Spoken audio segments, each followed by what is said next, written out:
We're going to move along to our next topic of the night. We're going to start with Mr. Middleton. You each have 60 seconds to respond to this question. It has been 3 years since riots broke out in downtown Charleston, sparked by the murder of George Floyd at the hands of the Minneapolis police. If you were mayor at the time 3 years ago, what would you have done differently? Again, 60 seconds to answer. I would use my military background in the South Carolina Army National Guard in dealing with civil unrest because there was a known threat. We knew what was going to happen because it's been happening throughout our state and other parts of the country.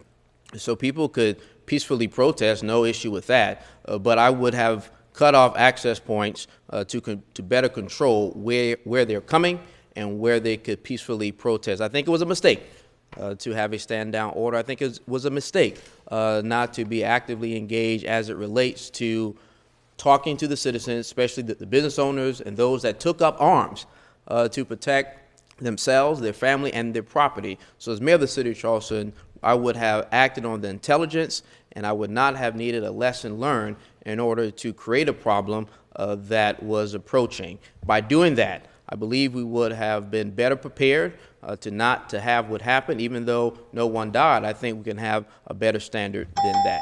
Mr. Middleton, thank you. Mr. Tecklenburg, you were mayor 3 years ago. What, if anything, would you have done differently? You have 60 seconds.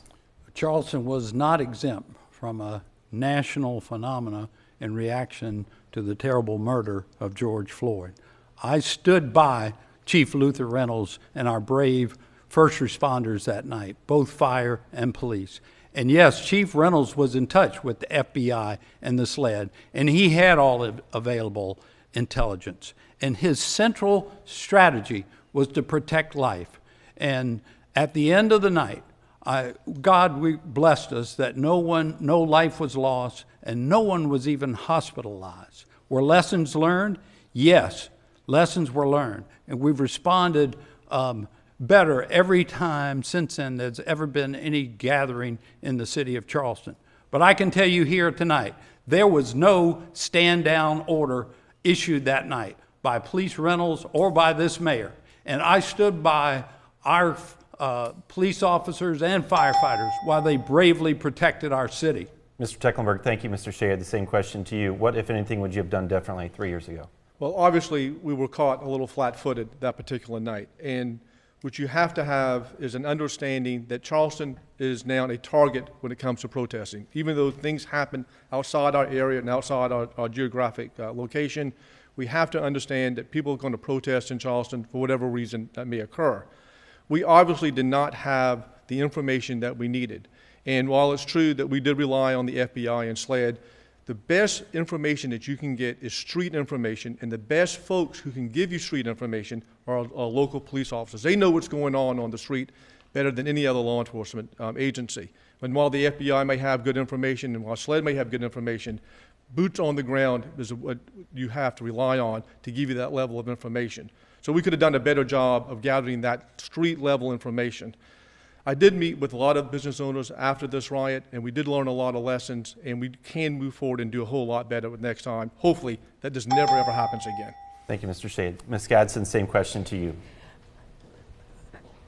The incident that transpired has been long litigated, and while I will never minimize the experiences that many business owners went through that night, I think it's important for us to study the root causes of uprisings like the one we experienced that summer. That being said, I don't think that any breakdown from law enforcement was due to the lack of law enforcement. To the contrary, I believe it was a lack of community. Once we saw what transpired during the day, there should have been leadership stepping up to make sure that folks didn't just resume business as usual. There was no way possible businesses were set up for success and to open and to resume their nightly business. They were not set up for success. They had to have received leadership from our city to adjust their schedule to accommodate what was going on. I think it was an absence of community and not necessarily absence of law enforcement. Ms. Gadsden, thank you. Ms. Gammons, the same question to you. You have 60 seconds. Thank you. It's difficult to look back and say what you would have done, but if it happened, it's important to be a part of law enforcement. And I've said from the beginning, I would have law enforcement out of patrol cars, walking in neighborhoods when it's good times and when they are bad times. And also, they are building those the trust relationships and establishing those relationships with all members of the community. So when that happened, when that horrible murder happened, being ready. I'm a former prosecutor, I'm an attorney, I've worked with law enforcement, I've worked with victims, and so being ready, being out there, I would be with law enforcement and have a system ready. In case this happens, we need to control it. There's a right to protest in our great country. There is no right to riot and to destroy other people's property. Ms. Gamans, thank you. Mr. Cogswell, the same question to you. What, if anything, would you have done differently? You have 60 seconds. Yeah, I mean, I think it was a complete lack of leadership that happened that night. I think it is a tragic event. It is something that was not Charleston. And when it comes to what I would have done, I would have acted on the intelligence. I would have inputted a curfew like the other cities around here did that seemed to have helped things pretty significantly.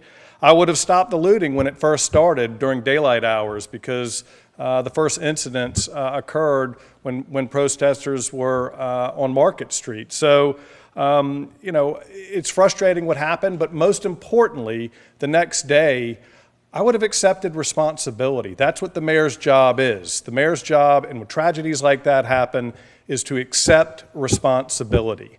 And I don't see that having happened yet in this case. Thank you. Mr. Cogswell, thank you. Mr. Tecklenburg, if you'd like to offer a 30-second rebuttal, please do so. Thank you. So I was with Chief Reynolds that night. We called an emergency meeting of City Council. We declared an emergency. I ordered a curfew. No, the windows didn't break until after dark. We took action to call in reinforcements. I called the National Guard. Again, I stood by Chief Reynolds. We had our police protecting our firefighters as they bravely put out 44 fires that night. Lots of people could have been hurt and fires could have taken over the city, and we protected this city. Mr. Tecklenburg, thank you. Ms. Gadsden, a quick 15-second rebuttal. Agree in part with William in terms of a curfew, but I also want to point out that it wasn't just rioters taking to the streets. There were also business owners that also and other elements that contributed to some of the chaos. Again, having leadership present would have helped. Thank you, Ms. Gadsden. Thank you, candidates.